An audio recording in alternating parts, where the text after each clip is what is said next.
bienvenue dans la volière. Ça fait plaisir de vous retrouver sur YouTube. On va parler aujourd'hui insécurité des perroquets et différentes manières de pouvoir les aider à surmonter leur insécurité. Et pour ce faire, aujourd'hui, je vais un petit peu vous parler de Z et du parcours qu'on a fait ensemble. Je ne vais pas trop parler de son passé. Je vais surtout parler de son présent et de son arrivée en fait à l'association. Alors notre petite Z est arrivée ici l'année dernière et elle est arrivée dans cet état-là. Les plumes là ne repousseront plus. Ça a été tellement piqué que ça ne repoussera pas plus que ce que c'est en train de repousser là. Ce qui compte surtout, c'est que quand il y a des nouvelles plumes qui poussent suite à la mue, qu'elle ne se les arrache pas et qu'elle laisse pousser tout ça, ce qui est le cas pour le moment. Elle n'a fait qu'une seule famille avant nous pendant plus de 20 ans. Elle a vécu avec un couple. Il y a à peu près 2 ans maintenant, le monsieur qui était très proche de Z est décédé. Et 1 année et demie après, madame, voyant que c'était un peu compliqué avec cet oiseau, a entendu parler de nous et a décidé de me la confier. Donc me voilà le premier jour avec cet oiseau qui a vu le vétérinaire, qui en fait était en bonne santé, on va dire au niveau des pathogènes qu'on peut trouver chez les oiseaux. Et la voilà qui arrive avec sa cage dans la grande volière. Bien sûr, elle n'osait pas sortir de sa cage, elle était vraiment un peu paniquée, elle n'avait jamais vu d'autres oiseaux, jamais vu d'autres choses qui volaient au-dessus d'elle. Elle-même volait très peu, on va dire plutôt qu'elle planait.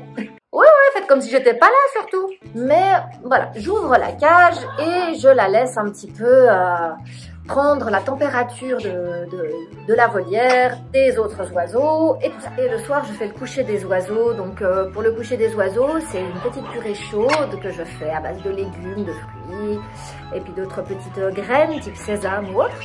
Et je fais la distribution de purée comme je fais à tout le monde. Et bien sûr, je lui en propose. Alors déjà, elle était un petit peu anxieuse, mais elle a bien voulu goûter. Et c'est grâce à ça qu'elle a osé sortir de sa cage. Donc elle est montée sur le dessus de sa cage et elle était très contente. Et puis le soir, je voyais bien qu'elle n'était pas rassurée, mais elle rentrait pas dans sa cage. Elle restait sur le dessus. Donc je me suis dit qu'elle allait dormir là, sur sa cage pour la première nuit. Le lendemain, je vais réveiller les oiseaux. Je leur donne à manger. Elle mange volontiers la petite gamelle que j'avais préparée rien que pour elle. Pour le moment, je me suis dit, bon, ça a l'air de plutôt aller. Et puis, elle est descendue de sa cage pour aller manger. Donc, j'ai pu enlever la cage. Puis, elle s'est trouvée un petit coin, un petit perchoir. Je me disais, ça va être tout facile. Elle a pas l'air trop stressée, ça a l'air de bien se passer. Et là, arrive le soir et elle vole sur mon épaule. Enfin, elle vole. Elle s'écrase sur mon épaule. Je suis là avec mon petit bol de purée et j'en donne à tout le monde et elle la mange mais goulûment. Vraiment, on aurait dit, c'était pas le cas, elle n'avait pas mangé depuis des jours. Et elle se jette sur cette purée et elle mange, elle mange. Et là, je vois son jabot, c'est la poche à nourriture, qui se remplit, il devient énorme, presque aussi gros que sa tête. J'étais là, oh là là, mais en fait, elle mange beaucoup trop, puis elle mange trop vite, puis elle est trop gloutonne. Et je me renseignais un petit peu, et notamment je questionne Joanne Vaillancourt, ma prof, pour savoir si les perroquets pouvaient faire de la boulimie. Et c'est là qu'elle me dit oui, c'est un grand signe d'insécurité. Les perroquets très stressés, bien sûr en plus de ça, ils peuvent avoir des troubles alimentaires. Et là, elle me dit, va falloir que tu la sécurises. Et comme c'est un oiseau qui n'a jamais vécu avec d'autres oiseaux, ça va pas être la volière qui va la sécuriser. La seule personne qui peut la sécuriser, c'est toi. Et je me dis, bon, elle vole pas. La seule que vous entendez là, c'est une nouvelle arrivée que je vous présenterai un peu plus tard là, qui s'appelle Kiwi. Voilà, c'est Kiwi qui fait comme ça, qui sifflote, qui mange pêche de parler. Et comme elle voltait pas vraiment, je me suis dit, bon, il n'y a pas trop de risque. Et j'ai décidé de la prendre partout avec moi. T'es belle, Kiwi? Oh oui, qu'elle est belle. Oh oui, t'es belle. Oui, bonjour, toi, comme t'es belle. Oh oui, t'es belle. Pendant, en tout cas, 15 jours, elle ne m'a plus quittée d'une semelle. Elle venait prendre la douche avec moi, elle dormait sur un petit perchoir sur ma table de nuit, elle passait ses soirées dans le salon avec nous, elle avait toutes les activités que je faisais partout où j'allais, je la prenais. Elle ne bougeait pas de mon épaule, ou encore des fois elle venait se poser là. Mais sinon, vraiment, pendant 15 jours, elle a été non-stop avec moi. Et à partir du 15e jour, j'ai commencé à la laisser un petit peu dans la volière, une petite heure, venir la rechercher, puis le lendemain, 1h30, et revenir la chercher. Et ceci petit à petit, jusqu'à ce que je vois que même en ma présence dans la volière, elle commençait à s'occuper, à faire d'autres choses, à vaquer, à aller déchirer des cartons, à interagir avec un autre oiseau, etc. Ce qui fait que maintenant, elle ne stresse pas et elle s'occupe dans la volière, et notamment avec Darwin, mais aussi elle interagit pas mal avec China, avec Prune, et elle est tout à fait sereine en fait maintenant quand elle est en volière. Ça, c'est quelque chose de très fréquent, l'insécurité chez les perroquets, notamment les gris du Gabon sont des animaux extrêmement déséquilibrés à cause de l'élevage EM et de l'isolement social. Ces oiseaux-là, dans la nature, restent avec leurs parents pendant en tout cas 2 ans, où ils ne sont jamais seuls, où les parents s'en occupent, leur montrent en fait comment vivre, comment devenir un bon gris du Gabon. Dans notre société à nous, à 3 mois, ils sont sevrés alimentairement parlant un peu de manière brutale et confiés à des humains qui savent pas du tout quoi faire.